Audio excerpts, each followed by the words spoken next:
Ay Pasli nomli roman esimga keladi. Uningda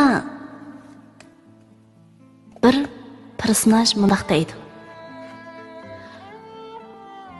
Biz yurtidan ayrilib, boshqa shaharlarda turayotganlarni musofir demaymiz. Ular shu ana tuproq, ana makonda yashayotadi. Qandaqdir 1-2 soatda berib bo'la oladigan bir shahardan yana bir shaharda turayotganlar musofir hisoblanmaydi.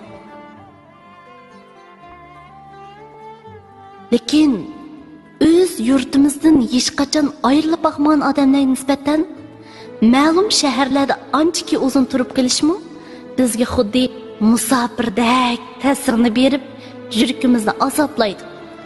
Kech-kunduz otalarimizni aslaymiz. Lekin shu jiroqdagi qarindoshlarimiz omon bo'lsin. Biz sizlarni har qachon yod etib turamiz. Yurtinglar sizlarni sevindi.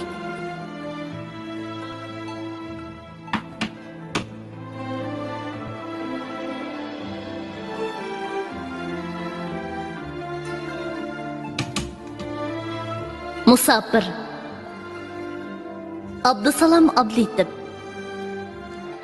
Selib hayot dengiziga umid nomli bir kema, o'zga yurti bechora sarson bo'lgan musofir, ota-ona do'st yoran kirib har kun tushiga, yig'lab laxti yuriki vayron bo'lgan musofir, kunduz silab mashqi tikkan ashu keshtini, aslab güzel çağlarni yosh eqitgan musofir, uchrab qolsa yurtdishi yiqib uni ko'ziga, xuddi guhar topgandek xush bo'lib ketgan musofir, o'z yurtiki vaqtida ota-ona yonida, o'zga yurti piroqda qon yig'ilgan musofir, baxti uchun tartikib o'zga yurti yigona, arsi yo'lar